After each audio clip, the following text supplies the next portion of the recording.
día de ayer ya estuvimos hablando de una parte, pero lo vamos a hacer nuevamente a efectos de que pueda entenderse este tema. Ayer hubo algunos desperfectos por el tema del Internet, pero lo vamos a solucionar el día de hoy. Muy bien, entonces, en siguiente lámina vamos a precisar lo siguiente. En este nuevo modelo procesal penal, sobre todo vamos a requerir de cierto grupo de profesionales que van a ser necesarios para el esclarecimiento de los hechos. Este grupo de profesionales van a denominarse auxiliares de la justicia y este grupo de profesionales, sobre todo, que tienen una experiencia en una ciencia, en un arte o oficio, va a ser el órgano de asesoramiento tanto para el Ministerio Público como para el juzgador en un determinado momento. En este nuevo modelo procesal penal, este profesional experto, sobre todo para el Ministerio Público, es trascendental en la primera etapa del proceso penal, que viene a ser la etapa de investigación. Este grupo de profesionales en el Ministerio Público nos va a dar en un primer momento estos datos, indicios que nosotros debemos tener en cuenta para realizar diversos actos de investigación. Por eso el perito es una persona versada en una ciencia, en un arte u oficio, que sirve sobre todo para el esclarecimiento de los hechos en este proceso penal del 2004. Siguiente lámina. El perito no viene a ser cualquier persona, el perito viene a ser un lego en la materia. Siguiente lámina, reader. Ahora bien, para que el perito presente su documento o su trabajo, tiene que hacerlo a través de un documento, un medio de prueba documental que se denomina pericia. Esta pericia tiene que pasar, de cierto modo, por un procedimiento, no solamente en su elaboración, sino también un procedimiento en cuanto a su designación. En este nuevo modelo procesal penal, para que se pueda establecer una pericia como documento, es necesario primero que el Ministerio Público, fiscal, en este caso, designe a una persona, que puede ser un experto en una ciencia, en un arte, en un oficio, para que realice un informe pericial. En el nuevo modelo procesal penal existe un procedimiento que viene a ser, primero debe expedirse una disposición fiscal y luego de disponerse la disposición fiscal, recién debe asumir el cargo este experto para poder emitir un informe pericial. Este informe pericial tendrá una característica, el fiscal tendrá que establecer el objeto de la pericia. No es el perito el que establece el objeto de la pericia, es el fiscal, y esto nos conlleva a mencionar de que el fiscal debe tener conocimiento claro y preciso de lo que se busca a través de un informe pericial. El informe pericial por sí solo, el documento no es prueba. El informe pericial en la primera etapa del proceso penal, que viene a ser la etapa de diligencia preliminar y la preparatoria, viene a ser un elemento de convicción que puede servir para esa etapa concreta, que podría ser, por ejemplo, para formalizar una investigación preparatoria, por ejemplo, podría servir para pedir una medida coercitiva de carácter personal, como por ejemplo una prisión preventiva, o puede servir también para pedir, por ejemplo, una medida cautelar de carácter real, un embargo, entre otros.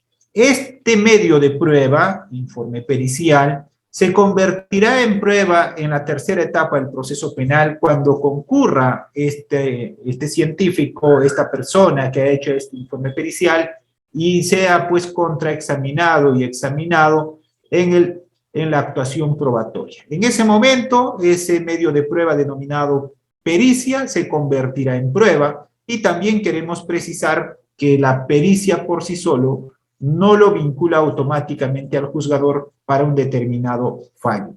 Simplemente la pericia viene a ser un documento, un medio de prueba que sirve para el esclarecimiento de los hechos, para que el juzgador entienda en concreto con estos conocimientos especiales que se requieren. Siguiente.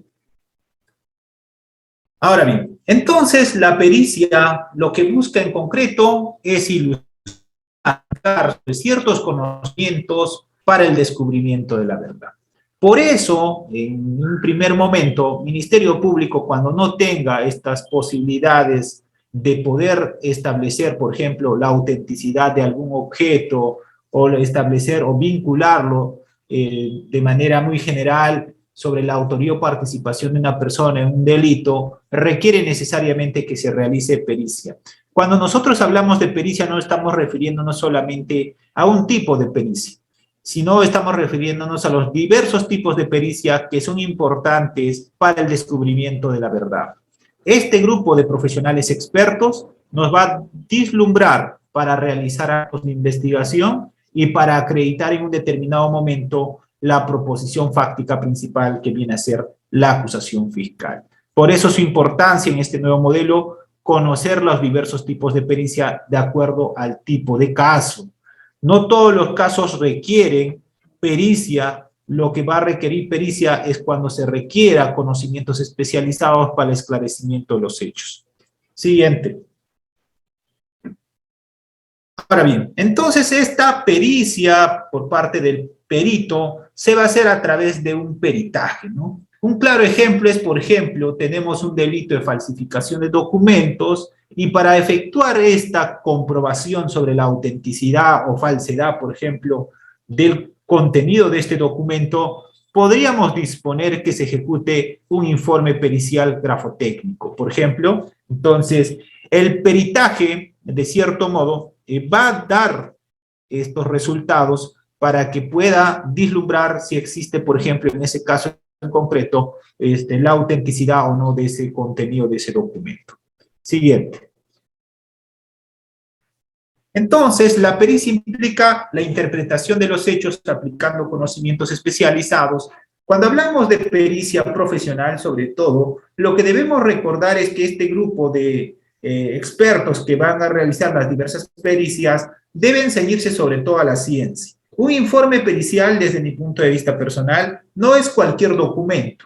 Es un documento científico que sobre todo se basa en los procedimientos científicos para establecer la autenticidad o para establecer la originalidad de un determinado hecho. Esto quiere decir que el informe pericial, sobre todo, tiene que ceñirse en el aspecto de comprobación. Un informe pericial debe ceñirse en las reglas de la ciencia, debe establecer qué técnica se ha utilizado y sobre todo debe ceñirse con una corriente científica mayoritaria que respalde esa posición.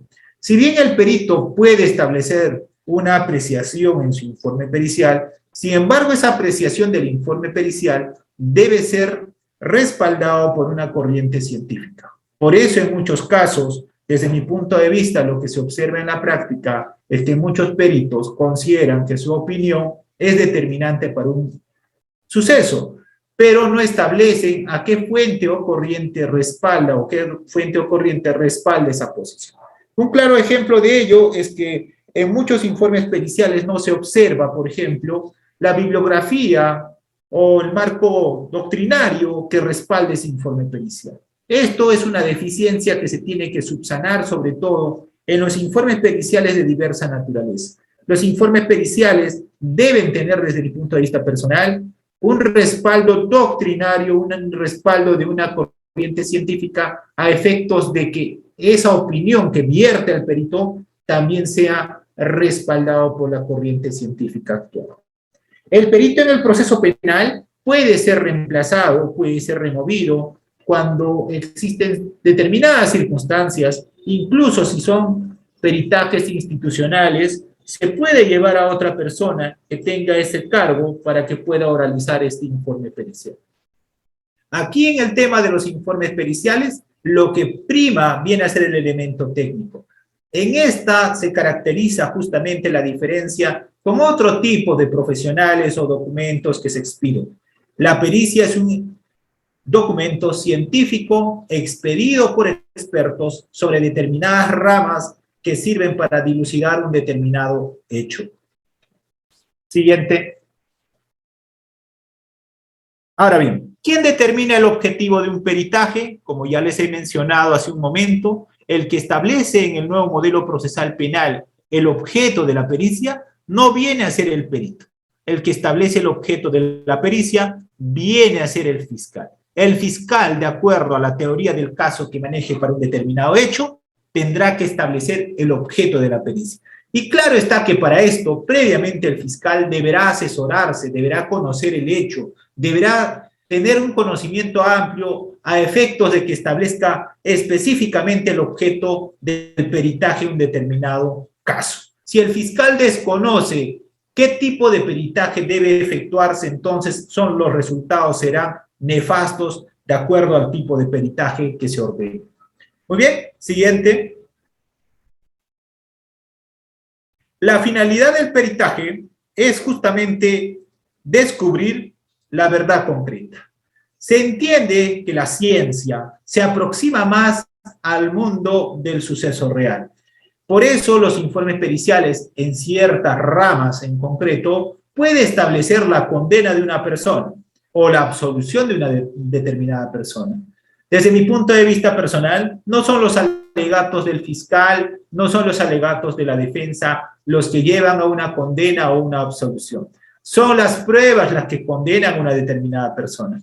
Un ejemplo de esto podría ser, por ejemplo, pongamos un ejemplo de que a una determinada persona se le está investigando por un delito de homicidio causado con un arma de fuego. Digamos, asesinato con uso de arma de fuego, y a esta persona la policía la acaba de capturar, acaba de tomarle las muestras y se hace un peritaje balístico y se establece que efectivamente esta persona fue la persona que disparó. Entonces, el informe pericial que arriba a esas conclusiones podría ser considerado como prueba en la etapa de juicio oral y condenar esta prueba a esta persona como responsable de ese evento criminal. Entonces, sobre este tema, lo que tenemos que mencionar, hablando del tema de la pericia, es que la pericia, cuando se encuentra en la etapa de juicio oral, se convierte en evidencia. La evidencia no se convierte en diligencias preliminares ni en la etapa preparatoria. La evidencia, cuando pasa este procedimiento científico de corroboración, se convierte en prueba en la etapa de juicio oral. Antes de ello, en las etapas previas, diligencia preliminar, la preparatoria, la etapa intermedia, solamente son elementos de convicción. Siguiente.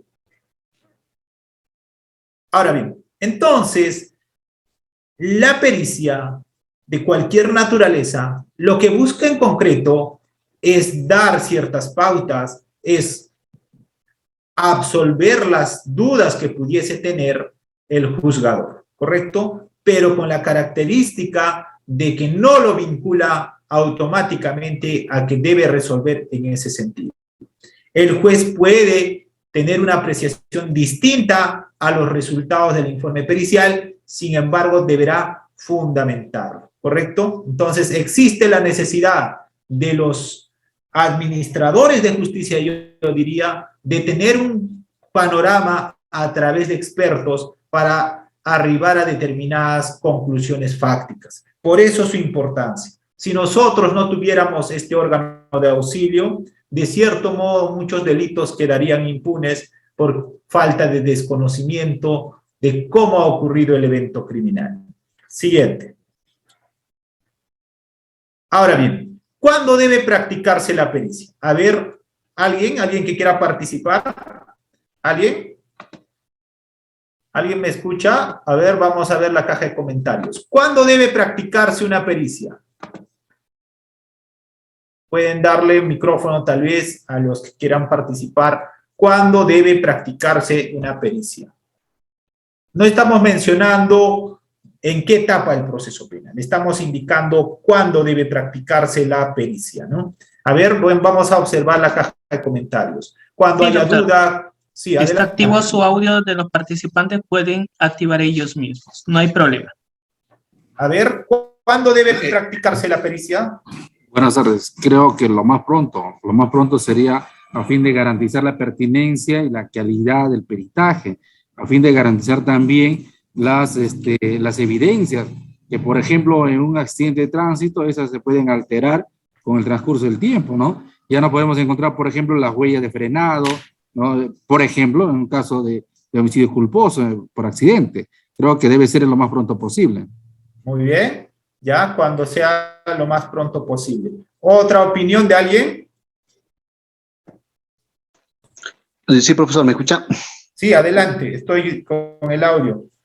Considero que la pericia, de acuerdo a su naturaleza, se tiene que efectuar cuando se cuente con toda la evidencia pertinente para hacer el examen pericial o el análisis.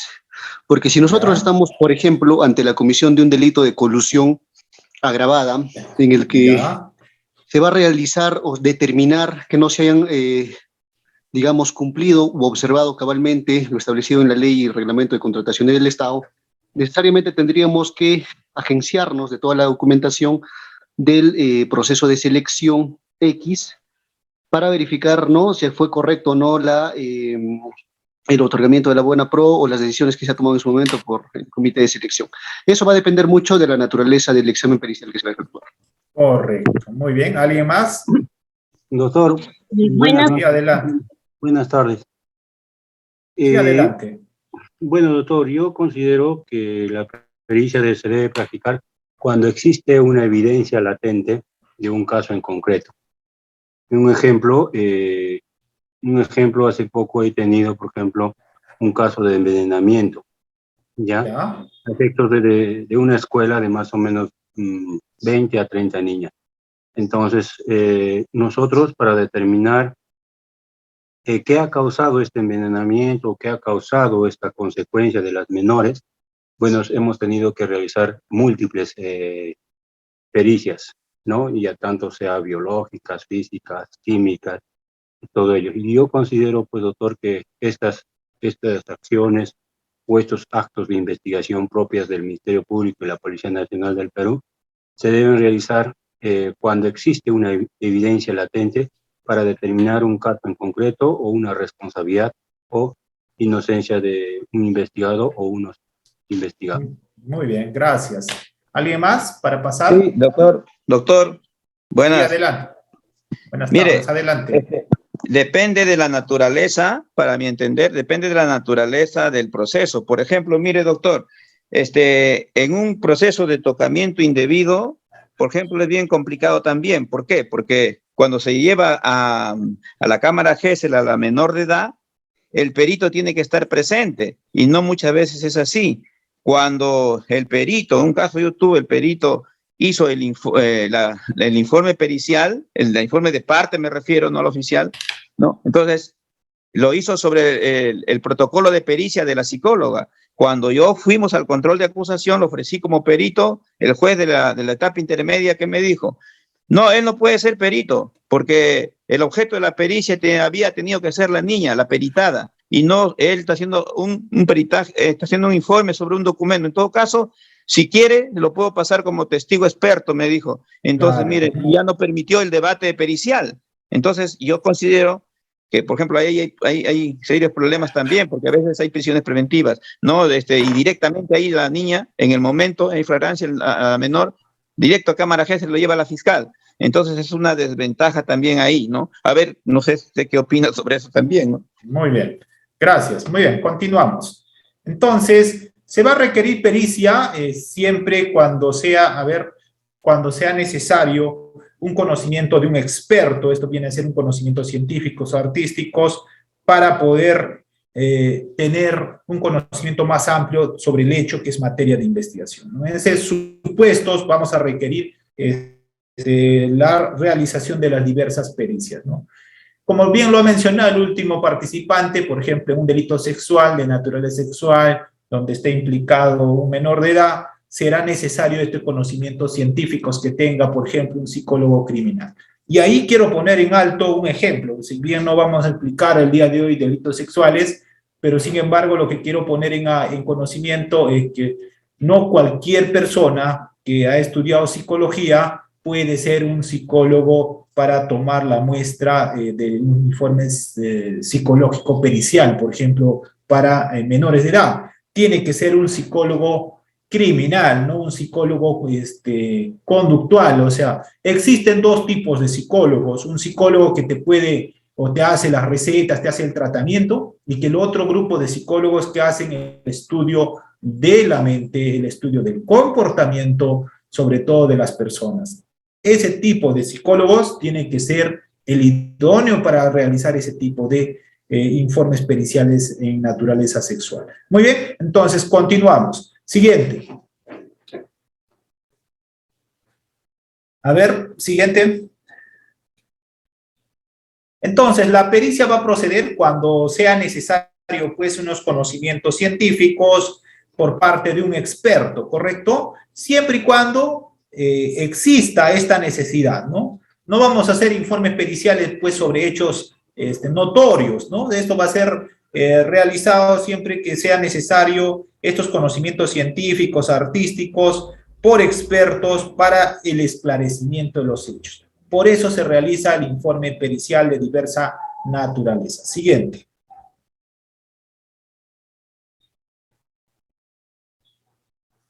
A ver, por favor, ¿quién me está ayudando? Siguiente.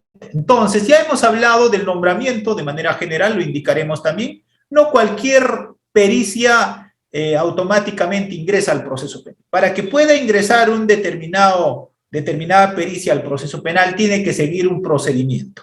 Ese procedimiento inicia con la teoría del caso del fiscal. Esa teoría del caso del fiscal, una vez que establezca y tenga, como bien lo han mencionado algunos participantes, información suficiente para realizar el informe pericial, el fiscal dispondrá a través de una disposición fiscal que se efectúe un informe pericial determinado.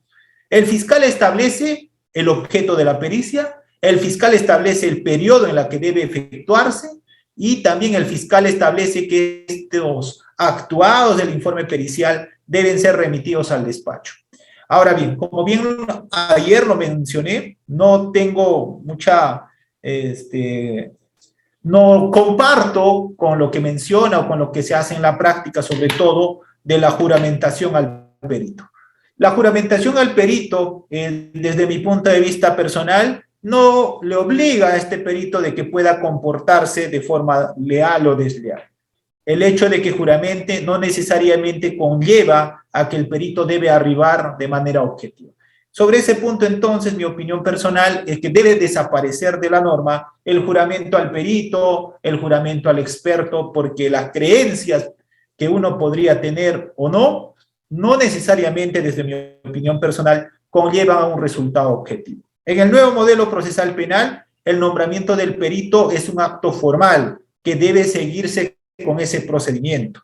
Para eso, el fiscal debe expedir una disposición, debe señalar fecha y hora, debe concurrir el perito al nombramiento, debe asumir esa obligación y efectuar el informe pericial con objetividad dentro del plazo establecido. Muy bien, siguiente. En ese sentido, el nombramiento del perito, pues, trae consigo ciertas obligaciones y derechos para el perito. Estos derechos y obligaciones sobre el peritaje en diversas ramas o especialidades, vamos a encontrarlo en el 173, numeral 1 del Código Procesal Penal, y sobre todo este experto en cualquier rama debe actuar bajo el principio de objetividad, ¿correcto? Si el perito actúa con subjetividad, su informe pericial podría llevar a que ese informe pericial no sea acogido por los sujetos procesales, por ejemplo, por la fiscalía o por la defensa, ¿correcto? Aquí habría que comentar cuál de las pericias tiene mayor valor, el informe pericial oficial o el informe pericial de parte. Según lo que ya menciona la Corte Suprema, tendría mayor valor oficial la pericia del Ministerio Público. Pero esta también, desde mi punto de vista, es un criterio subjetivo, puesto que ambos peritos, perito de parte o perito oficial, se entiende que deben actuar bajo el principio de objetividad y no bajo el direccionamiento de un resultado favorable para uno o para otro. Muy bien, con esa precisión. El perito debe actuar con objetividad, si no podría incurrir incluso en una responsabilidad penal. Adelante, siguiente. Ahora bien, ¿con qué documento se nombra el perito? Ya lo hemos mencionado, el perito es nombrado con un documento denominado disposición fiscal. El perito de parte será nombrado, pues, cuando se establezca su contrato de locación de servicios u otro tipo de acuerdo en el ámbito privado, ¿correcto? Siguiente. El peritaje, de cierto modo, en cualquier naturaleza, un peritaje contable, un peritaje ingeniería civil, un peritaje acústico, entre otros, debe seguir un procedimiento. Este procedimiento o los requisitos que debe cumplir deben estar ceñidos bajo estos parámetros. Las partes de un informe pericial son la portada, el índice, los antecedentes, el objetivo del informe, la documentación utilizada, análisis del problema, la metodología utilizada y las conclusiones. Pero de todo este grupo, lo más importante viene a ser el objetivo y las conclusiones.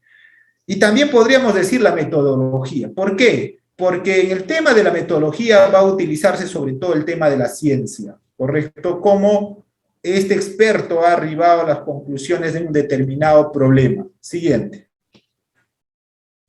En ese sentido, el informe pericial, como bien ya ustedes lo saben, tiene estos procedimientos que debe seguir conforme al artículo 178, ¿correcto? Y sobre todo el informe pericial debe tener una fundamentación técnica, es decir, debe motivarse, porque este profesional cuando emite este informe pericial, lo que está indicando es que luego de realizar este procedimiento, este análisis científico, se arriba a determinada conclusión. Esta debe ser coherente a efecto de que los sujetos procesales, en este caso, Ministerio Público, Defensa, actor civil y la sociedad en general, entiendan sobre ese contenido de ese informe pericial. Si bien el informe pericial puede tener un lenguaje técnico, sin embargo, ese lenguaje técnico señalado en la parte considerativa deberá arribar a algo concreto, a un lenguaje entendible en la parte de la conclusión,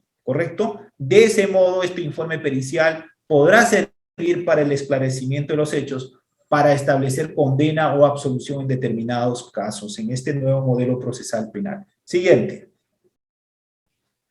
Ahora bien, ¿qué es lo que no debe señalarse en un informe pericial? A ver, ¿cuántos estuvieron el día de ayer? A ver, micro abierto para los participantes. ¿Qué es lo que no debe contener un informe pericial? ¿O qué es lo que no debe señalar un informe pericial? Una opinión. No, el Doctor. perito sí emite una opinión técnica. ¿Qué es lo que Calificación no debe? El perito no Correcto. puede dar al El perito no presunto puede culpable, calificar el delito o la falta. Muy ni bien. tampoco puede dar una percepción personal, ¿no? Muy bien, gracias. Efectivamente. Lo que el perito no puede realizar es calificación jurídica. Lo que el perito no puede es mencionar su opinión personal, sino lo que debe decir, a estas conclusiones se arriba porque la evaluación que se ha realizado de manera objetiva, con un respaldo científico, dan este resultado. Por eso el día de ayer habíamos mencionado, por ejemplo, si estamos en un proceso de colusión, un proceso de negociación incompatible, donde sobre todo se va a analizar la ley de contrataciones, estábamos mencionando el día de ayer, si es correcto o no que un perito contable realice un análisis normativo para arribar a las conclusiones en su informe pericial. Ese punto en concreto, desde mi punto de vista personal, incluso hay una norma que prohíbe que este tipo de calificaciones que pueda hacer este tipo de expertos. Entonces, el perito sí puede dar una opinión, pero debe dar una opinión técnica, objetiva, que arribe a las conclusiones después del análisis que ha efectuado sobre el determinado caso. Siguiente. ¿Y qué hacemos nosotros si observamos que un perito emite una opinión personal? Justamente una forma de atacar, por ejemplo, en juicio oral a un perito de esta naturaleza es contrastarlo si este perito tiene la experiencia en ese rubro. Por ejemplo, si me hace calificación jurídica de la ley de contrataciones, le podré preguntar, pues, con el contraexamen si tiene cursos de especialización en contrataciones del Estado, si tiene un registro de experto en contrataciones del Estado. Habrá que mencionarle, por ejemplo, en contraexamen, si es válido o no, por ejemplo, de acuerdo a su rama del informe pericial, realizar ese tipo de apreciaciones normativas, teniendo en cuenta que la norma no es materia de interpretación por parte de los peritos. El que va a interpretar la norma va a ser el juzgador.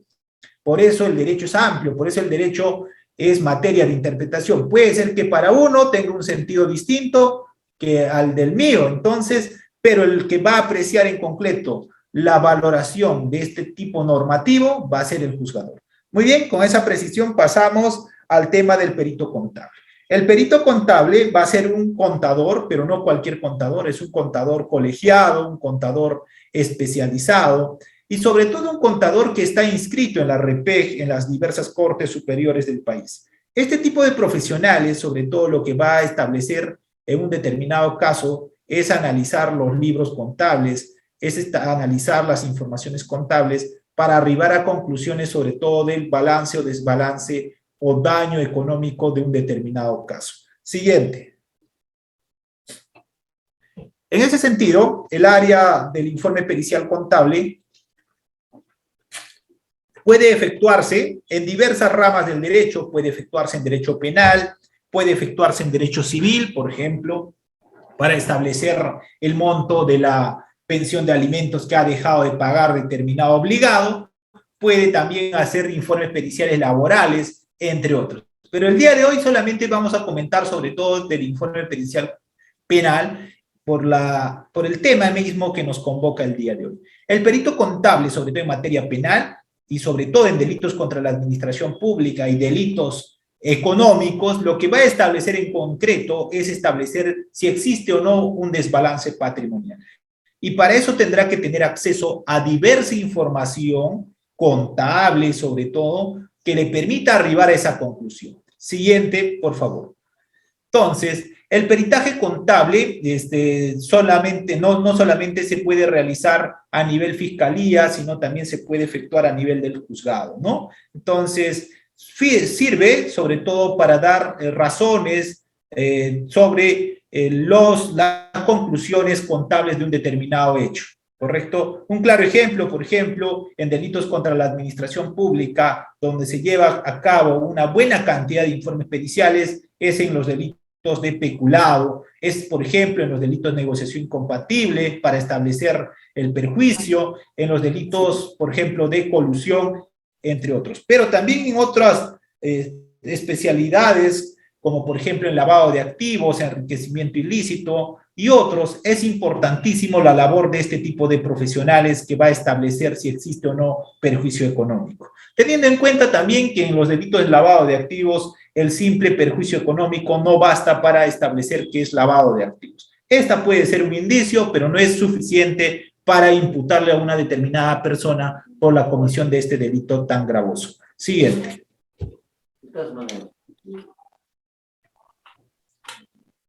Entonces, este tipo de informes periciales debe ser efectuado por expertos. No va a ser, pues, efectuado por un contador, por un licenciado que acaba de egresar de la carrera de contabilidad.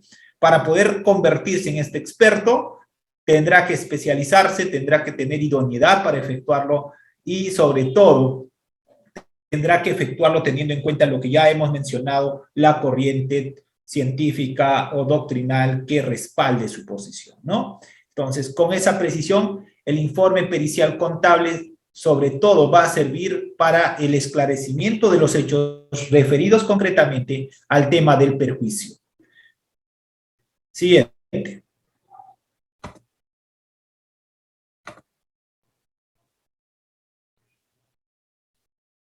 El informe pericial contable no solamente es la suma y resta, sino el informe pericial debe seguir, como habíamos mencionado, los parámetros de la ciencia y sobre todo debe fundamentarlo. Como es un tema económico y sobre todo donde se aplica la matemática, el informe pericial contable debe ser exacto. Esto quiere decir que no puede el perito contable equivocarse en el tema de las cuantificaciones numéricas. Si se equivoca un dígito, ese informe pericial lamentablemente no tendrá la fiabilidad que uno requiere, ¿correcto? Entonces, tiene que tener una estructura lógica y sobre todo sus conclusiones deben ser precisas. Por eso, por ejemplo, en un delito de peculado, los peritos no solamente deben limitarse a la información documental que existe en la carpeta fiscal, sino aunado a eso tendrá que indagar otro tipo de informaciones, incluso tendrá que requerir a través del fiscal que presente, por ejemplo, el investigado la información que aún falta para que pueda efectuarse un buen informe pericial, ¿no? Entonces, en este tipo de informes periciales lo que se busca, de cierto modo, es establecer si existe o no perjuicio económico, si los balances económicos están correctos o no, para poder realizar actos de investigación o para acreditar en la etapa de juicio oral una determinada responsabilidad. Siguiente.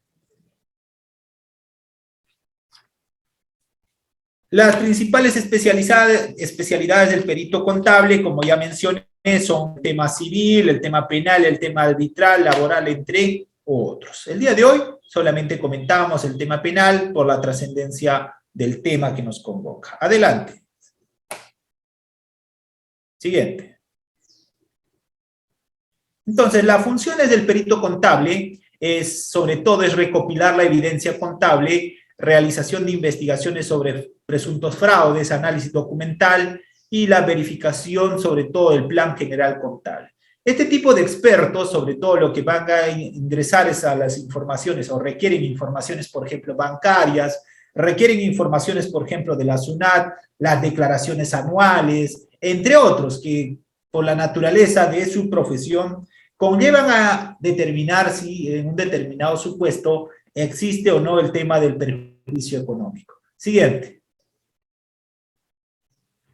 Entonces, para un caso concreto donde se va a requerir informe pericial de esta naturaleza, lo que se recomienda tanto a la defensa como al Ministerio Público es previamente a nombrar un perito contable, debemos asesorarnos. ¿Asesorarnos a través de qué?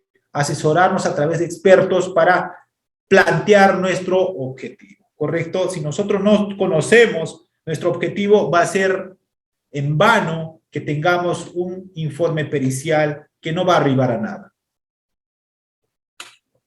Este tipo de peritos también van a, sobre todo, analizar la información o documentos contables y no se van a limitar solamente a la carpeta fiscal. No deben limitarse solamente a la carpeta fiscal. Si existe información pública que puede obtenerse o verificarse, debería realizar esa contrastación. Muy bien, siguiente. Ahora bien, señalado esto del perito contable, pasamos al tema del peritaje en antropología forense, y este tipo de peritaje sobre todo va a referirse a las personas o va a referirse a los cadáveres, ¿no? Sobre todo a personas que han fallecido, y este tipo de informe pericial sobre todo va a servir para identificar a los agraviados y para poder vincularlo a determinada persona en la comisión de ilícitos penales. Siguiente. Entonces, el Ministerio Público, para poder reconstruir un evento criminal, pongamos un caso, desaparición de determinada persona que ha sido asesinada, imagínense que ha sido enterrada en X lugar, pero tenemos una información, un dato que nos menciona que en determinado lugar está un cuerpo de una persona, podemos disponer este tipo de pericias para poder establecer quién es el agraviado y también a partir de los indicios que podamos encontrar en la escena, vincularlo a determinada persona, ¿no? La investigación antropológica forense, sobre todo, va a referirse al estudio del cadáver, es decir, de una persona que ya no tiene vida. Muy bien, siguiente. Entonces, la función específica está referida a establecer la identidad de la persona, la forma y las circunstancias de su muerte, entre otros. Este tipo de pericia también tiene mucha relación con otro tipo de informes periciales que se podría hacer en vida a una determinada persona, ¿no? Entonces, la antropología forense, sobre todo, lo que va a buscar es la identificación de restos humanos en un determinado caso. Siguiente.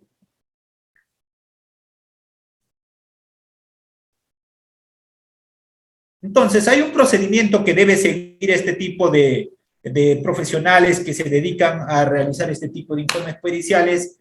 Para eso tiene que también nombrarse, como ya hemos mencionado, a través de una disposición fiscal, ¿no? Hay un procedimiento que deben seguir para establecer sobre todo la identificación de estos restos humanos, identificar sobre todo si esta persona es el agraviado, si existe o no algún dato, indicio para vincularlo a determinada persona, ¿no? Como por ejemplo, la inhumación para luego realizar la excavación y exhumación de los posibles restos. Siguiente.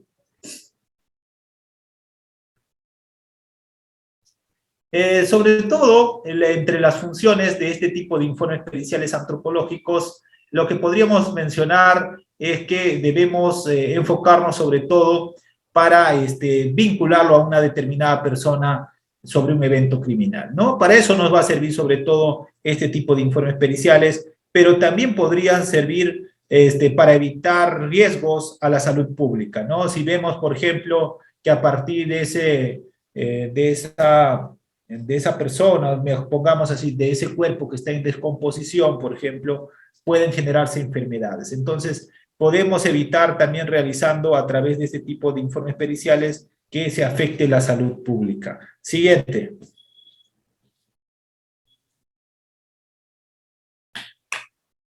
El peritaje antropológico sobre todo tiene un procedimiento que efectuar, en este caso tendrá que ubicar el lugar del supuesto entierro, luego tendrá que identificar pues a la persona, a la supuesta persona que está desaparecida o muerta, ¿no? En este caso, y recolectar esta evidencia para recomponerlo, es decir, para identificar, una de sus funciones justamente es identificar quién es esto o a quién pertenece estos restos óseos. Muy bien. Siguiente. Pasamos a la siguiente. A ver. Entonces, siguiente diapositiva, sobre todo sobre antropología. Vamos a avanzar, tenemos varios. Siguiente, por favor. Peritaje en fonética forense. Cuando hablamos de este tipo de peritaje en fonética forense, lo que tenemos que tener en cuenta es sobre todo este tipo de informes periciales van a referirse al estudio del sonido, del espectrograma, para establecer a quién corresponde.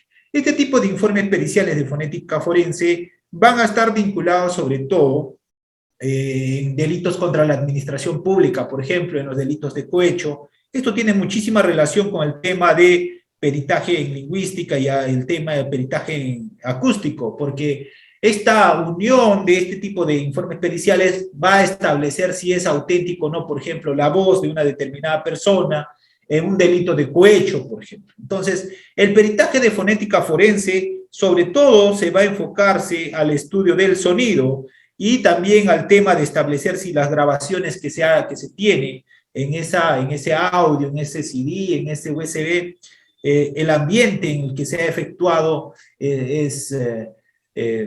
afecta o no el contenido de estas grabaciones. Siguiente, por favor. Entonces, la función es determinar las características y singularidades del sonido, ¿correcto? Muy bien. Esto quiere decir, siguiente, esto quiere decir de cierto modo que en este tipo de informes periciales de fonética forense se va a efectuarse para contextos sobre todo judiciales, ¿no? Para identificar o analizar sobre todo voces de determinada persona. Es decir, hoy en día podemos acreditar la responsabilidad de una determinada persona no solamente con evidencia física, sino también a través de este tipo de indicios que podrían llevar a cabo a través de un informe pericial forense. Es decir, tu voz te puede condenar. Esto quiere decir que en gran variedad de casos, sobre todo en delitos de cohecho, con esta grabación efectuada por el interlocutor, podemos establecer la autoría o participación de una determinada persona. Y aquí habría que preguntar a los participantes la segunda pregunta. La pregunta es el siguiente: ¿la grabación efectuada por el interlocutor es prueba lícita o ilícita? A ver. A ver, ¿vamos a escribirlo por el chat o ya lo hemos mandado por el audio? La grabación efectuada por el interlocutor en un determinado caso es lícita o ilícita. Esto quiere decir, si mi asistente con el que yo estoy conversando me graba la conversación y luego de esa conversación quiere efectuar su informe pericial, ¿esa grabación que me realice mi asistente es válido o es ilícito? Lícito. Doctor, si hay un acto delincuencial o algo agravante, ya se vuelve ilícito. A ver, ¿alguien más? Ilícita. Es lícito cuando... Adelante, a ver. Prueba prohibida. Prueba prohibida, dice. Falso, doctor. Es prueba lícita, porque el interlocutor autoriza su propia grabación. ¿Cuándo es prueba ilícita? Cuando ninguno de los interlocutores tiene conocimiento que están siendo grabados. Muy bien, gracias. ¿Alguien más? Muy bien. Entonces, aquí hay que precisar bien, porque cuando vamos a tener un caso real de esta naturaleza, una pericia fonética forense con el tema de acústico y lingüístico, tenemos que establecer la fuente, ¿correcto? El primer punto en este tipo de informes periciales, y nosotros vamos a defender, sobre todo, es establecer la fuente. ¿Es legal o ilegal la fuente?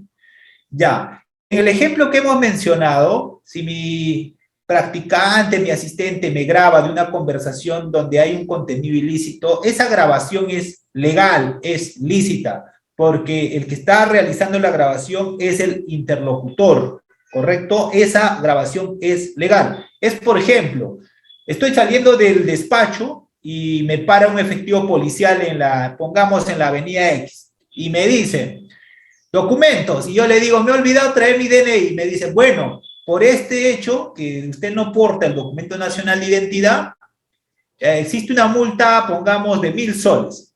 Pero en este acto, me puede decir, podemos arreglarlo si tú me das 200 soles. Y yo le grabo, ¿no? Yo le grabo esa conversación. Esa conversación que yo tuve con este efectivo policial es legal, es lícito. Este efectivo policial no me puede decir, oye, me has grabado sin mi consentimiento. La grabación que realice el interlocutor en este ejemplo que estamos mencionando es legal. ¿Cuándo es ilegal? Cuando un tercero realiza esta grabación y no es interlocutor. En esa conversación que yo tengo, por ejemplo, con el policía, otro ciudadano que está, no sé, ajeno a esta conversación que yo tengo, hace la grabación, ¿correcto? Hace la grabación y esa grabación, como chuponeo, pues, ¿no? No sé cómo, pero ha grabado. Pero ninguno de los dos interlocutores nos grabamos, sino un tercero. Y este tercero presenta, por ejemplo, esta conversación a la Fiscalía Anticorrupción para que se investigue un delito de cohecho. Esa grabación que haga el tercero, que no es parte de la comunicación, de la interlocución, esa sí es prueba ilícita. Ese audio sí deben cuestionarlo. Y cuando vamos a cuestionar el audio, sobre todo lo que tenemos que cuestionar es la fuente, ¿correcto? La fuente. Muy bien, con esa precisión. Siguiente. Siguiente lámina.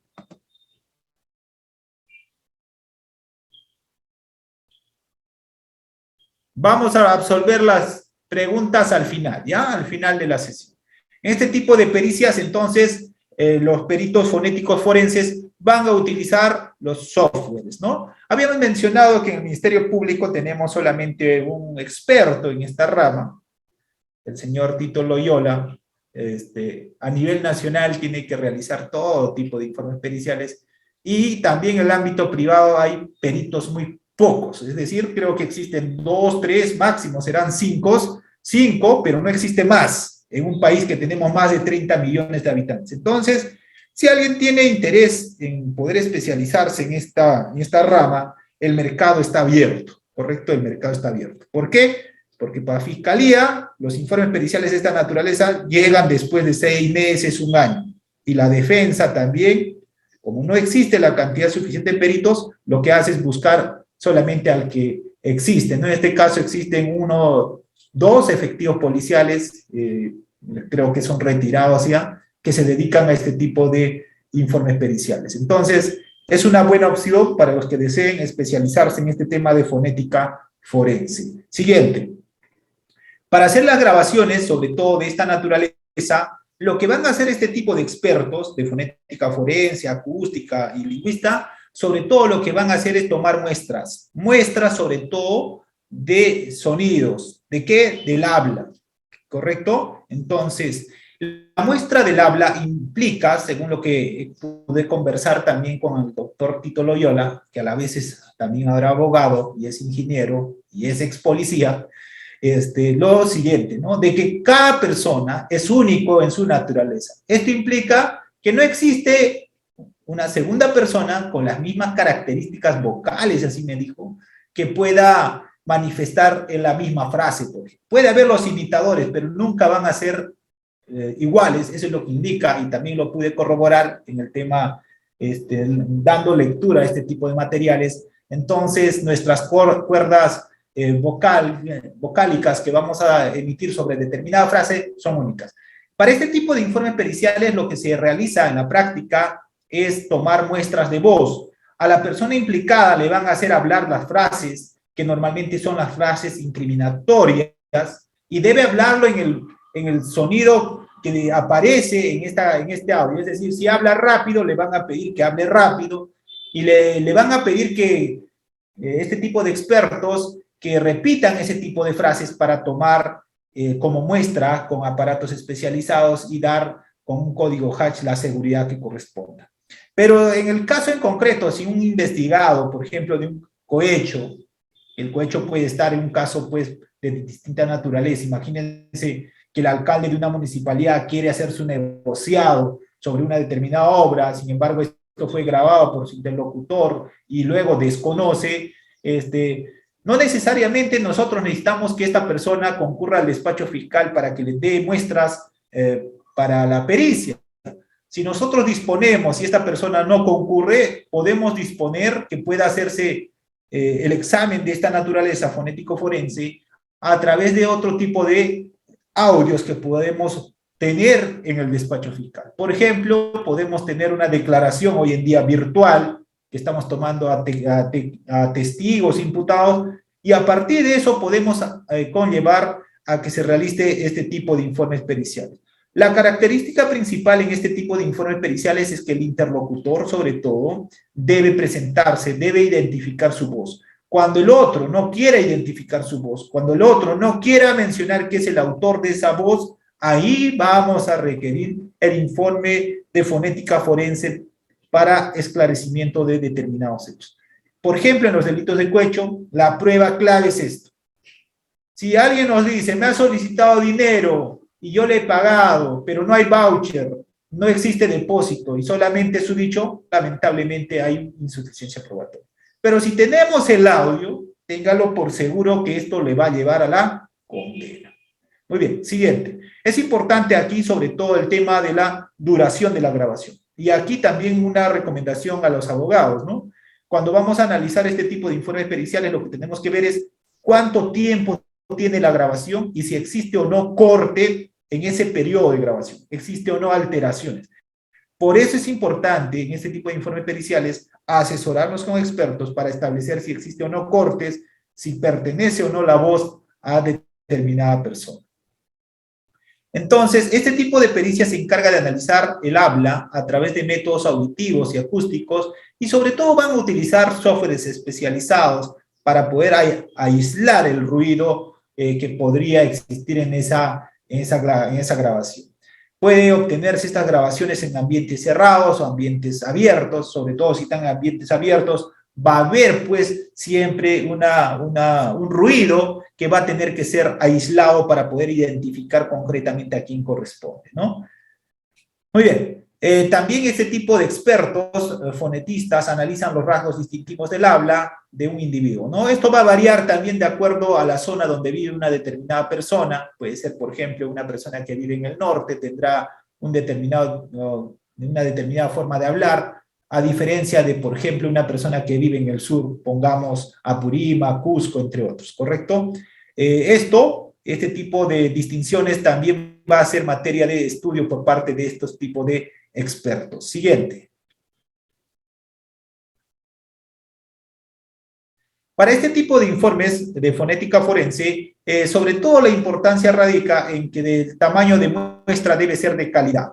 Si la muestra no es de calidad, simplemente no va a poder identificarse a quién corresponde esta grabación, esta voz, y por tanto no será determinante.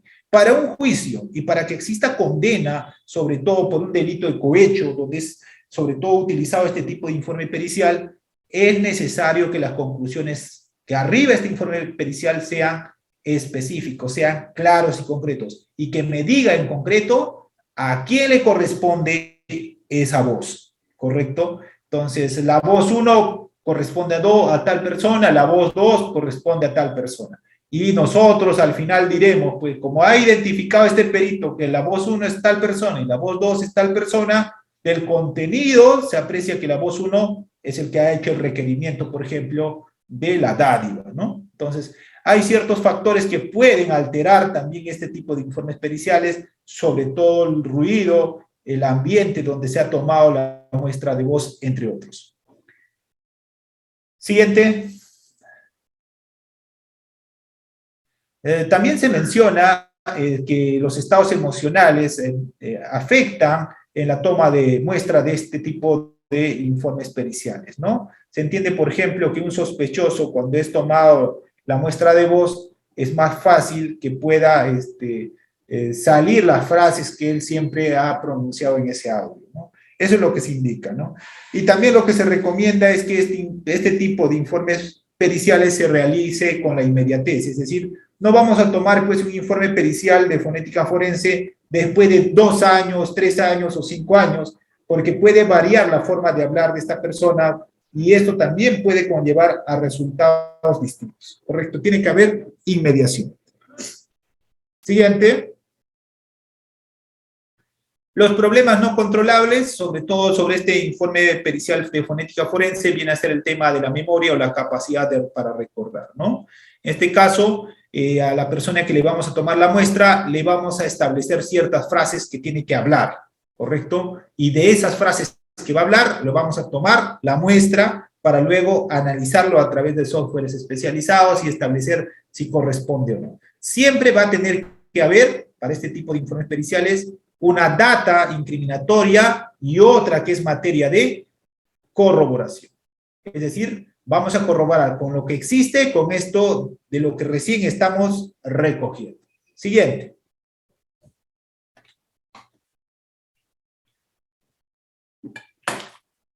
Entonces, las funciones del perito en fonética forense, podríamos resumirlo del siguiente modo. Una de ellas es identificar a través de la voz a la persona. Por eso, en este tipo de delitos, sobre todo de cohecho, este tipo de informes periciales, si bien demoran en el Ministerio Público, como he mencionado, demoran 6 meses a 1 año, pero cuando llegue el informe pericial estaremos seguros si existe o no causa probable para condena en ese caso. ¿Correcto? Analizan también la interpretación de textos escritos, transcripción de audios forenses, identificación y reconocimiento de voces. Sobre todo hoy en día en el tema del litigio lo que vamos a ver es identificación de voces para casos concretos, sobre todo de cohecho. Siguiente. Siguiente, por favor. Vamos avanzando. A ver, nos pidieron ya. Vamos. Entonces, otro tipo de informe pericial que es importantísimo viene a ser el peritaje en lingüística forense. El tema de la lingüística forense sobre todo va también enfocarse en el análisis de la voz en una determinada persona. Siguiente. Este tipo de informes periciales, tanto el peritaje en fonética como peritaje en lingüística, van unidos en un determinado caso. No solamente el fiscal va a ordenar una pericia en fonética, sino va unido el tema lingüístico y el tema acústico, ¿correcto? Entonces aquí, en este tipo de informes periciales lingüísticos, sobre todo lo que se va a realizar es el estudio y descripción y explicación de la lengua y el análisis de la voz de una determinada persona. Siguiente. Aquí se menciona pues que la voz de cada persona es única como huella dactilar, pudiéndose determinar la huella acústica utilizando el análisis espectrográfico, ¿no? Es decir, estos softwares especializados que existen pueden identificar a quién corresponde esta voz para luego vincularlo a una determinada situación. El perito no me va a decir él es culpable o inocente. El perito lo único que tiene que decirme es corresponde o no esta voz a determinada persona. ¿Quién va a ser el que va a mencionar que es inocente o culpable o que le corresponde o no esa voz? Tendrán que ser los demás sujetos procesales distintos al perito. Muy bien. Siguiente. Entonces se menciona que la probabilidad de encontrar a 2 personas con un idéntico patrón dinámico en el uso de las articulaciones es extremadamente remota, ¿no? Justamente ayer no, el día viernes tuve un juicio oral, un caso de robo agravado, donde la agraviada mencionaba que eran 6 personas que habían cometido el delito, y la agraviada mencionaba que una de las personas tenía una particularidad en la forma de hablar. Decía, era motoso. Y la abogada quería realizar en juicio oral una simulación para que hable su patrocinado en juicio oral, después de 5 años que había ocurrido el evento criminal.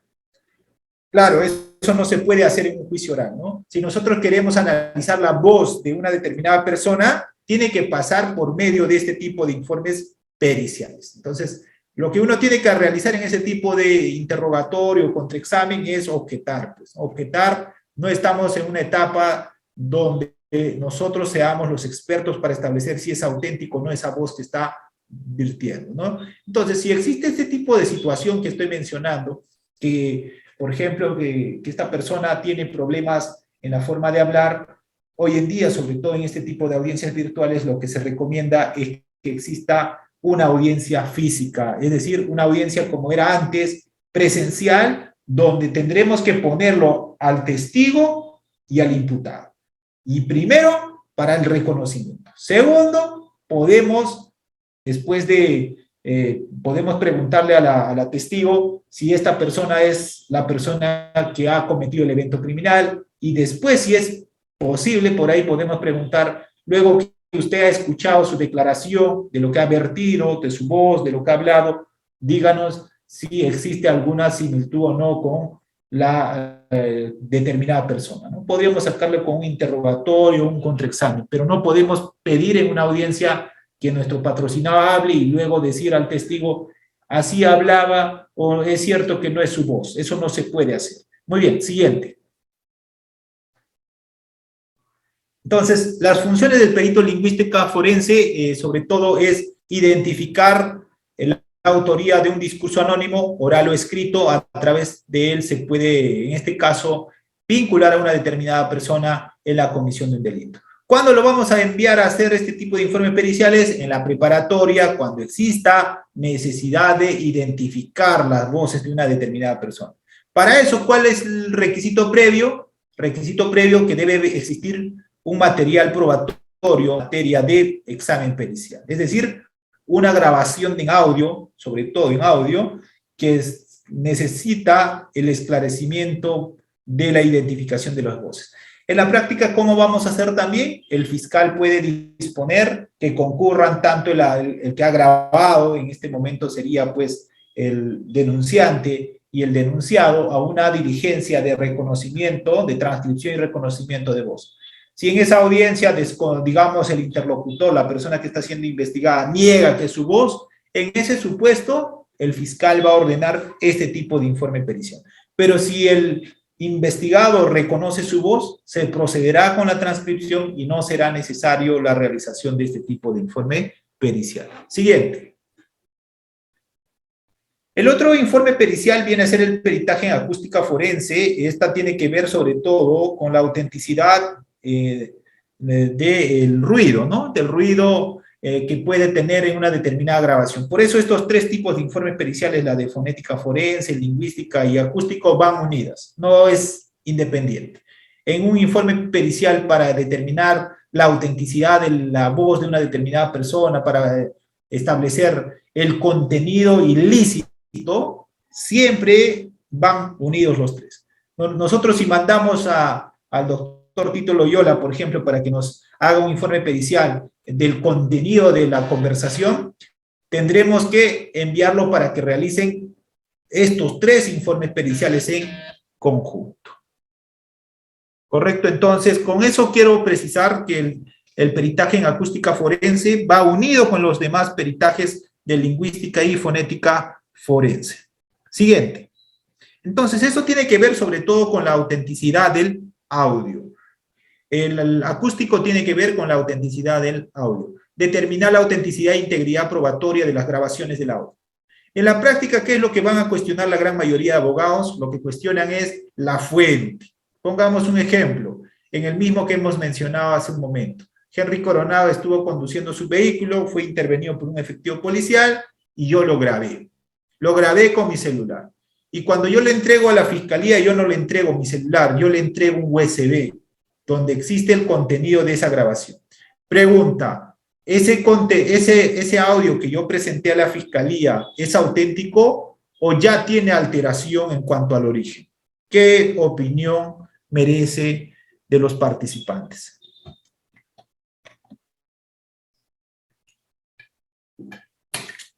A ver, ¿alguna opinión? ¿Se ha alterado la fuente o sigue siendo una fuente original? Esa grabación que yo presenté a la fiscalía en USB o en un CD. Yo como abogado, ¿debo cuestionar ello o debo enfocarme en otro aspecto de la grabación? Yo me enfocaría en otro aspecto. ¿Ya? A ver, ¿todos están de acuerdo? ¿La fuente importa para un determinado caso? Sí, sí importa, porque lo óptimo sería que entregue el celular, porque al momento de hacer la transcripción puede surgir algún defecto o algún problema, o se podría omitir algún dato. Correcto, sí, efectivamente, la fuente importa. Y ustedes como abogados lo que tienen que hacer es pedir al fiscal, con un escrito, requiérase, en este caso al agraviado, al denunciante, proporcione la fuente original. A partir de la fuente original debe realizarse, desde mi punto de vista, la extracción del material incriminatorio, ¿correcto? El material incriminatorio. Y la extracción del material incriminatorio no es que el fiscal va y le dice, aquí está el celular, ahora yo lo conecto a la computadora y le saco el archivo. No, eso no es el procedimiento. Una vez requerido, por ejemplo, el material incriminador, que puede estar en un equipo electrónico, lo que tiene que hacerse acto seguido es una diligencia donde los expertos, como he mencionado, tenemos solamente uno, tendrá que programar, pues, ¿no? Para que concurra y con sus aparatos especializados van a sacar ese audio incriminado, ¿correcto? Y darle las medidas de seguridad a través de unos códigos que se llaman códigos hash. Es importantísimo la fuente, ¿correcto? La fuente es importantísima. Muy bien. Entonces, el perito en acústica forense realiza la autenticidad del audio de tal manera que no exista duda sobre el mismo. La autenticidad del audio tiene que ver sobre todo con el origen, con la fuente, y también con el desarrollo del contenido. Por eso, en un tipo donde estemos sobre todo debatiendo este tipo de informes periciales, el abogado debería asesorarse con expertos. Para ver, no es que solamente yo lo escucho y digo, no, todo está bien, cuando en realidad con softwares especializados se puede establecer, existe o no alteraciones de la voz, existe o no alteraciones o cortes durante ese determinado audio. Y el otro punto que habría que tener en cuenta es, hasta qué segundo es unánime, digamos, el audio, y a partir de qué segundo para adelante existe cierta distinción o corte o alteración. Si hasta el segundo X no existe ninguna alteración, tenemos que enfocarnos si hasta ese periodo existe o no, por ejemplo, la dádiva, la solicitud, la coima, lo que ustedes quieran mencionar. Sobre todo esto va a utilizarse en delitos de corrupción, ¿no? Entonces, si no existe, tendrán que enfocar toda su energía de defensa a establecer que vaya a la pericia. Quiero interrogarlo al perito y empezaré contrainterrogando. Es cierto que el informe pericial fue analizado, digamos, el audio fue analizado, sí, y con un programa especializado, sí. Es cierto que el audio tiene X segundos, X minutos, sí. Es cierto que el audio del segundo 1 al segundo 30 no tiene ninguna alteración, no tiene ningún corte, no tiene nada. No. Es cierto que del segundo 0 al segundo 30 no existe una noticia criminal incriminatoria a ninguna persona. No. Entonces, usted puede ganar un caso analizando específicamente, como vuelvo a mencionar, la autenticidad del audio, analizando el contenido del audio, pero para eso no basta ponerte el audífono y decir voy a contrainterrogar. Para eso tienes que asesorarte por expertos y con las asesorías de expertos de esta naturaleza, identificar el punto de quiebre a dónde debes apuntar para un contraexamen a peritos de esta naturaleza. Muy bien, siguiente. Siguiente, por favor. Entonces, el perito en acústica forense, sobre todo, utiliza un equipamiento especializado para autentificar las grabaciones del audio, ¿no? Ellos incluso tienen unos aparatos, unas computadoras especializadas a donde lo ingresan esa información y hacen, pues, el procedimiento de verificación. ¿correcto? Determinar el momento en el que se realizó la grabación del audio, sí, ellos determinan sobre todo, determinan el ambiente en el que se grabó, o sea, ellos nos pueden decir, el audio fue grabado incluso en la mañana, en la tarde, en la noche, nos pueden establecer. Yo he tenido casos, sobre todo cuando trabajaba como fiscal anticorrupción, teníamos casos donde se pudo establecer a qué hora del día, por ejemplo, se realizó esta grabación. Este tipo de informes periciales nos establece incluso que nos pueden aproximar, por ejemplo, con otros indicios, en qué momento se realizó, por ejemplo, esta solicitud de esta dádiva. También hacen la transcripción del contenido de la grabación del audio, y eso es importantísimo, sobre todo en corrupción. Nosotros no solamente le pedimos al perito que nos identifique quién es el autor de la voz, sino lo que pedimos también, aunado a ello, es que nos haga la transcripción de la conversación, con la identificación de las voces, 1, 2, 3, lo que exista, ¿correcto? Y ese informe que nos expida, como ya lo vamos a tener transcrito en palabras, va a ser más fácil acreditarlo en la etapa de juicio oral. Siguiente, por favor. Siguiente.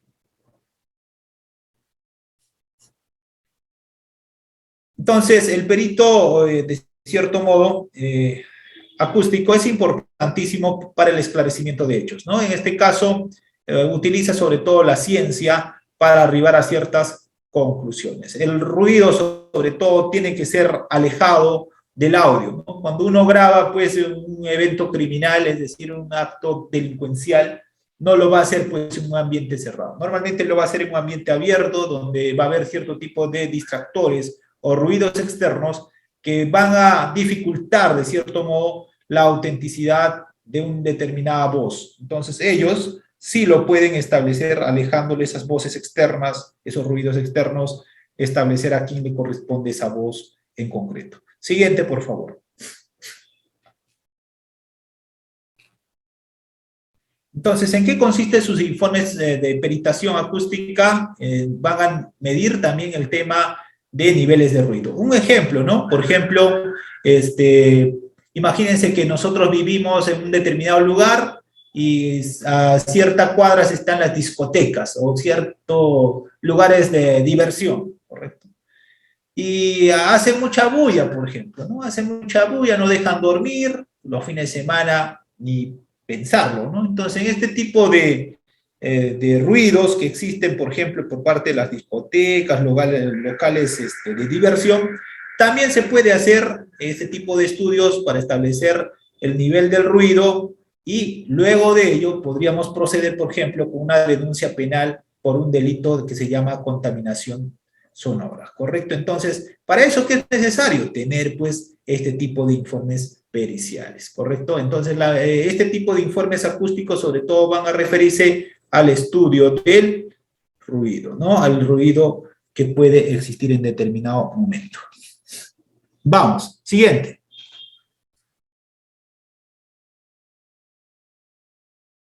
Ya, siguiente, por favor, avanzamos. Hay ciertos factores que pueden alterar el contenido del informe pericial, ya habíamos mencionado. Siguiente. El otro tipo de informe viene a ser el peritaje en análisis digital, y sobre todo esto ha dado muchísimo resultado en corrupción de funcionarios el año pasado y el anteaño pasado. ¿Por qué? Porque hoy en día, por ejemplo, en los delitos de corrupción, ya no suele realizarse técnicas normales de investigación para acreditar la comisión de un delito. Hoy en día en anticorrupción ya se viene aplicando técnicas especiales de investigación, sobre todo la prueba ya no va a ser la prueba documental, que era la prueba madre en este tipo de delitos penales. Antes pensábamos que todo está en el documento, que todo está en el expediente de contratación. Hoy en día eso ha sido superado a través del análisis digital. ¿Por qué? Porque hoy en día en delitos de corrupción, por ejemplo, lo que vamos a hacer de cierto modo es usar técnicas especiales de investigación. Vamos a hacer, por ejemplo, las interceptaciones de las comunicaciones, vamos a hacer, por ejemplo, los allanamientos para recabar, por ejemplo, el celular. Hoy en día todos tienen celular, los celulares hoy en día son inteligentes, los celulares hoy en día sirven para estar en redes sociales, sirven para hacer no solamente llamadas telefónicas, sino también para puede ser incluso, puede servir para cometer ilícitos, ¿no? Entonces, en anticorrupción, sobre todo, y crimen organizado, lo primero que se incauta a una determinada persona que está involucrada en un delito de corrupción o criminalidad organizada es el celular. Y en el celular lo que vamos a encontrar va a ser la evidencia. Las conversaciones, va a ser los documentos que se han enviado, va a ser, de cierto modo, información útil y trascendental para la reconstrucción de un evento criminal. Por eso, hoy en día, el Ministerio Público ya tiene softwares especializados para recomponer, por ejemplo, conversaciones de redes sociales, ¿no? Una persona piensa, pues, que luego de, por ejemplo, conversar por el WhatsApp, elimina el mensaje y dice, bueno, ya desapareció, y ya no hay, he desaparecido de mi equipo celular, ya no existe. Nosotros en Fiscalía lo podemos recomponer, podemos nuevamente recuperar todas las conversaciones que tiene esta persona, y luego, una vez que tengamos esa información, vincularlo y establecer su responsabilidad.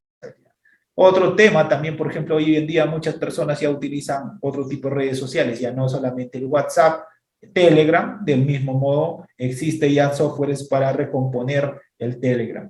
Incluso muchas personas en este tipo de investigaciones se niegan a dar su clave de acceso, por ejemplo. Dicen, tengo un iPhone, tengo un Android, yo no voy a dar mi clave de acceso porque es mi derecho, dicen. Piensan que no vamos a poder acceder. Sin embargo, lo que vamos a nosotros mostrar es que en el Ministerio Público ya tenemos softwares especializados que por más que no me des tu patrón o tu clave, tenemos softwares que van a poder romper esa clave y accederlo. Y esa conducta de no entregar la clave de acceso, si bien puede ser un derecho al iniciar la investigación del investigado, sin embargo, va a ser también considerado por el fiscal como un acto obstruccionista en los actos de investigación. Entonces, el análisis digital, sobre todo, es importantísimo para los actos de investigación hoy en día en delitos de corrupción de funcionarios, en delitos de criminalidad organizada.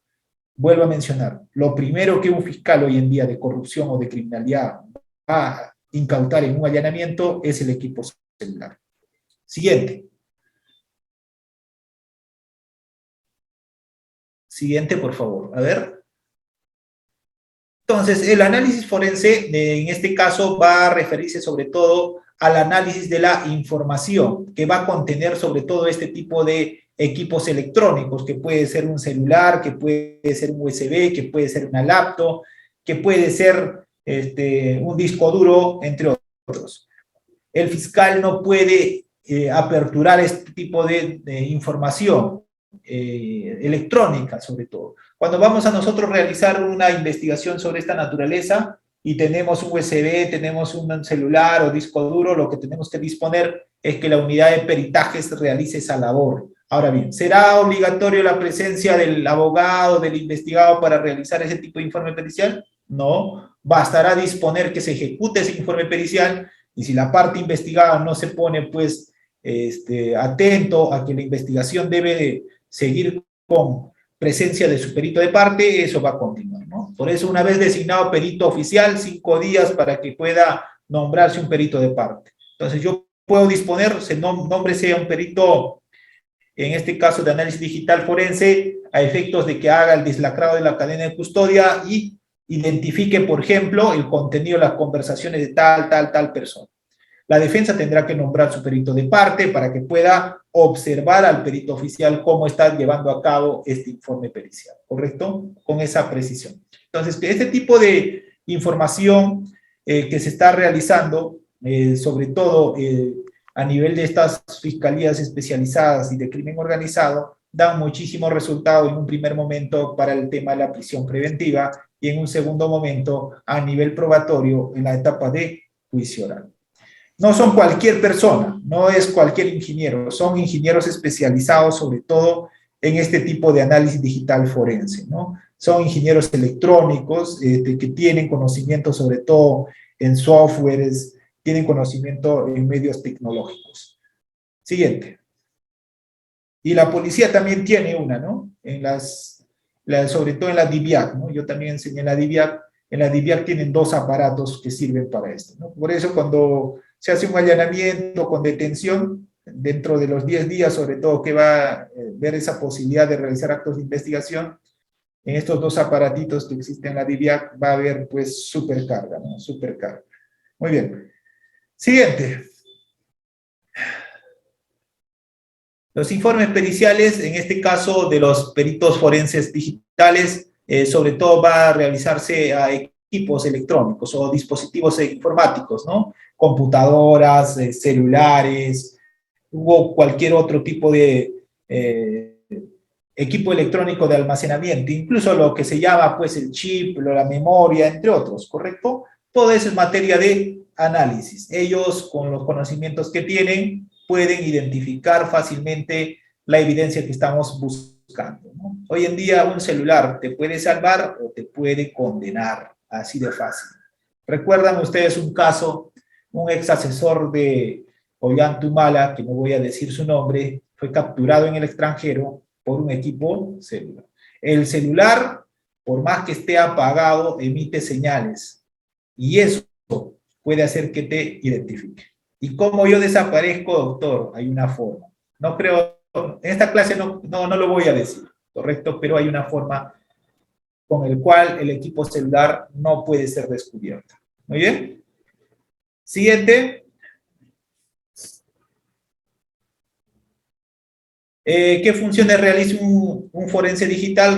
Realiza pues investigación a violación de datos y medidas de seguridad, a ordenadores, dispositivos de almacenamiento. Sobre todo, hoy en día en nuestro país, este tipo de peritos se van a enfocar a la búsqueda de la evidencia informática dentro de este tipo de equipos electrónicos, ¿no? Dentro de ello vamos a encontrar tal vez audios, vamos a encontrar conversaciones, vamos a encontrar vistas fotográficas, vamos a encontrar documentos, entre otros. Muy bien, siguiente. Muy bien, precisado esto, pasamos al otro tipo de informe pericial. Esta creo que ya es bien conocida por ustedes. Viene a ser el informe de peritaje en balística forense. Este tipo de informe en balística forense, sobre todo, también igual que los demás, va a servir sobre todo para establecer si una determinada persona ha participado o no en un evento criminal. Siguiente. El peritaje en balística, entonces, sobre todo en nuestro país, tiene muchísima importancia. Nos va a establecer con qué tipo de, por ejemplo, arma de fuego fue percutado esta munición, si existe o no, por ejemplo, el tema de la vinculación de esta persona en el evento criminal, ¿no? Van a utilizar también estas técnicas especiales para establecer la trayectoria de los proyectiles, qué tipo de proyectil fue el que impactó, a qué distancia, entre otros. Importantísimo sobre todo para reconstruir delitos violentos donde se ha utilizado armas de fuego para, por ejemplo, quitar la vida de una determinada persona, ¿no? Siguiente. Entonces, el perito balístico se concentra en estudiar, analizar y probar el funcionamiento de los elementos básicos hallados y recogidos en la inspección balística, ¿no? En este caso, va a ser el estudio, el tema del arma de fuego, la munición, entre otros, en un determinado caso. Por eso, para establecer el tipo de pericia, el fiscal tiene que conocer el caso en concreto. No para cualquier hecho vamos a disponer, pues, una pericia balística. Por ejemplo, si encontramos a una persona en un allanamiento, estamos llevando a cabo un allanamiento, encontramos un rifle, entonces será necesario ordenar que se realice una pericia a ese rifle para establecer si ha sido percutado o no, por ejemplo. Y aunado a eso tendremos que cursar a la SUCAMEC para que nos establezca si esa persona tiene autorización o no para portar ese rifle, entre otros, ¿no? Muy bien, siguiente.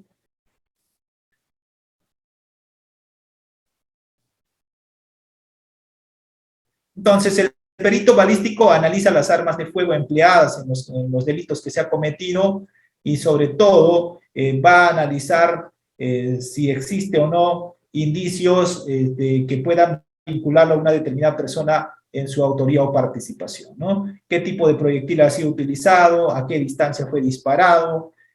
¿Cuál fue la composición que tuvo esa munición, entre otros? Siguiente.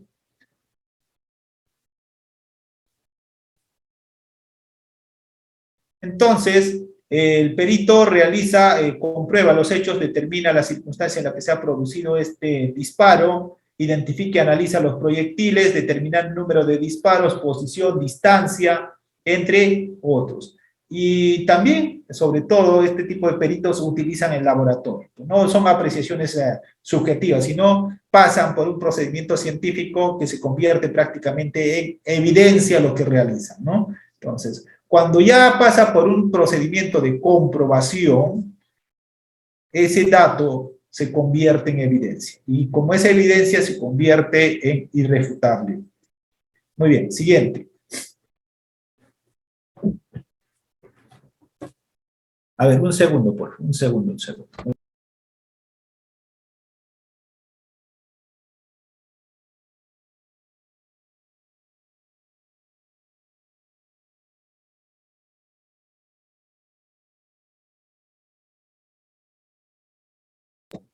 Muy bien, entonces continuamos. Entonces aquí, sobre todo este tipo de peritos van a ser de muchísima ayuda en delitos violentos, ¿correcto? Determinar marca y modelo del arma, examen de las balas, estudio de las ropas de la víctima, entre otros. Todos los factores que sean necesarios para individualizar y vincular a una determinada persona serán materia de examen por parte de este tipo de profesionales. Seguimos, por favor.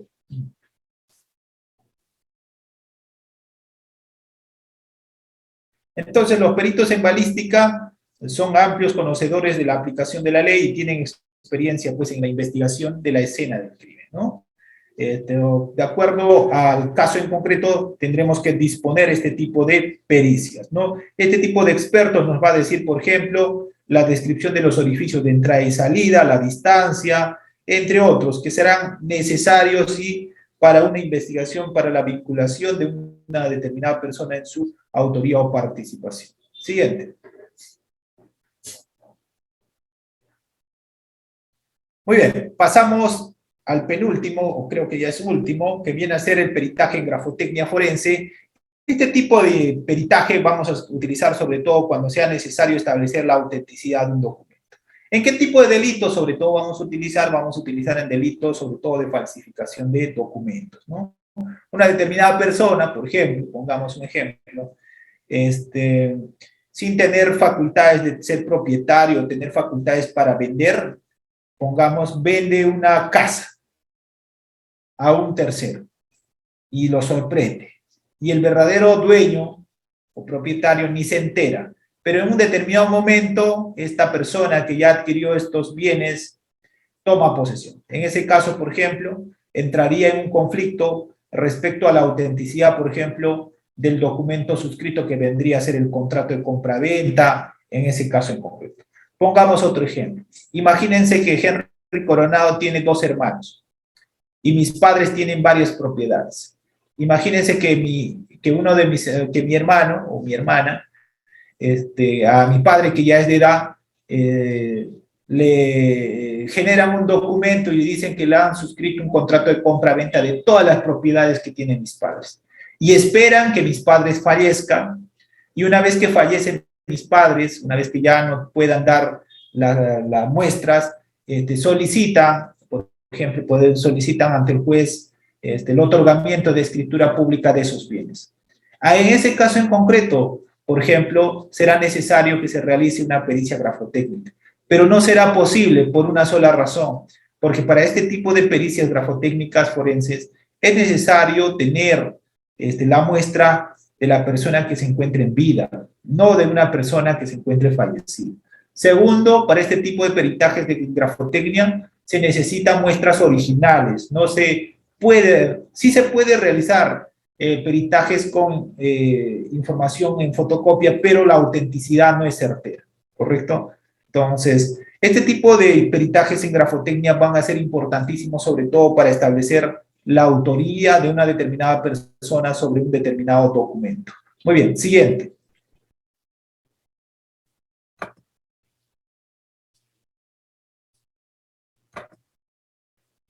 Siguiente. Muy bien. Entonces pasamos, sobre todo el último, ¿no? Que viene a ser de accidentes de tránsito.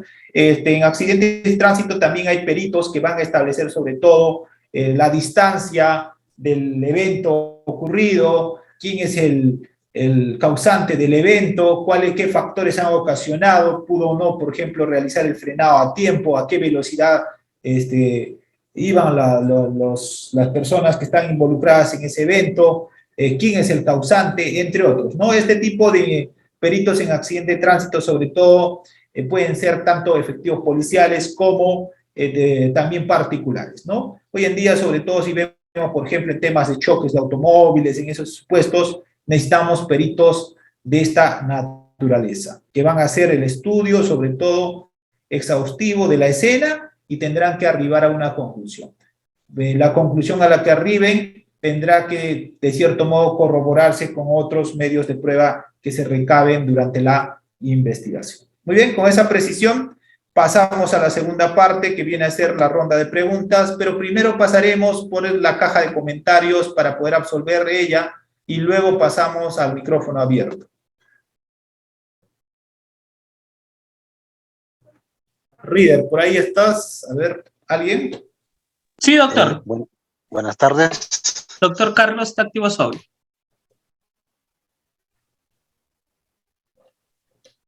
Muy bien, a ver, empezamos.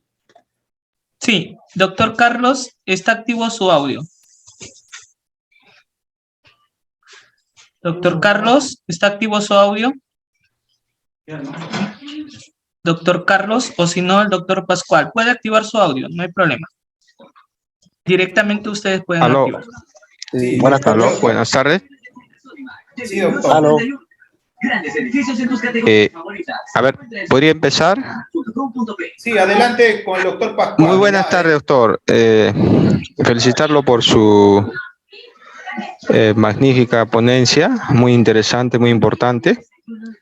Solo tenía más que todo una, no sé si duda o de repente usted tenga conocimiento acerca de más que todo los peritos fonéticos. Como usted bien lo ha dicho, que en el Perú o en este país no hay muchos expertos en la materia. Entonces, escuché en algunos artículos periodísticos que muchas veces, ya sea autoridades que han sido procesadas, han sido liberadas justamente por el solo peritaje fonético, que nosotros cómo podríamos tener certeza de lo que ese perito que el Estado tiene nos está entregando algo fiable. Muchas veces, como no hay, usted bien lo dijo, otros peritos, y aparte de repente el dinero que cobrarán estos peritos para poder... Doctor Carlos, Sí. disculpe, preciso la pregunta porque ya estamos para cerrar la clase porque tenemos otra sesión. Agradecería, doctor. En todo caso, Preciso si tiene conocimiento de que hayan sido procesados peritos fonéticos en el Perú. Ya, no, respecto al procesamiento de los peritos que tenemos en Fiscalía, tengo conocimiento que no. Los peritos, el doctor Tito Loyola y el otro doctor, el ingeniero, no han sido procesados. Que tenga conocimiento, yo que estoy más de 10 años, creo que ya casi 10 años en este mundo de los delitos de corrupción, he visto que ellos tienen unos informes periciales que sí han tenido un respaldo en el ámbito judicial. Sus conclusiones sí son objetivas, en algunos casos incluso son contrarias al del Ministerio Público, he visto en ese sentido, y eso es lo valioso de este tipo de peritos, ¿no? A lo menos lo que puedo yo personalmente observar es que son peritos honestos de lo que yo he podido observar, en el sentido de que cuando yo estuve en corrupción incluso me dieron resultados negativos, ¿no? Uno puede ser que diga, no, el perito de la Fiscalía y lo va a sacar a favor de la Fiscalía, no. Lo que ellos dicen es, si no tengo la data necesaria, es decir, la información suficiente, y no se puede establecer la autoría o participación, lo dicen, no sirve este dato, no sirve esta información y nosotros no podemos concluir a quién le corresponde. Lo que tiene que hacerse aquí desde la defensa es, tienen que buscar pues peritos expertos de esta naturaleza para que participen conjuntamente con el perito oficial en la elaboración de este tipo de peritos de peritajes fonéticos forenses. Excelente, doctor. Damos paso al doctor Pascual y culminamos con la sesión de clase. Gracias. Doctor Pascual, está activo su audio. Buenas tardes, doctor. El maestro Armero emite un informe técnico o una pericia balística. ¿Alguna vez he escuchado eso? Ya, Maestro Armero. no, técnico, doctor, técnico, no es balístico, técnico. Este puede ser como un testigo técnico, pero no es un informe científico, ¿correcto? El informe científico pasa por laboratorio, doctor. Muy bien. Siguiente. ¿Alguien más? Muy bien, doctor. Sí, siendo que como corremos por el tiempo, doctor, nosotros totalmente agradecidos como Diápolis por la disertación de hoy, muy amable por tomarse su tiempo, porque hasta ahora sigue trabajando. Si hubiese un día domingo más uno, seguiría trabajando igual que Diápolis, doctor, y bueno, de mi parte, muy feliz por cada exposición que brinda usted, por su calidad de persona. Ya había comentado en la sesión anterior que ahora usted es fiscal provincial y bueno, se lo ha ganado con mucho esfuerzo y esmero. Muchas gracias, Reader. Muchísimas gracias a todos los participantes. Gracias, Dios, por permitirme estar en esta clase. Bueno, un saludo cordial de aquí de la Selva Central, concretamente de Chanchamayo, donde estoy de turno y acaba de ingresar un robo agravado. Bueno, vamos a pedir prisión y nos vemos pronto. Hasta pronto.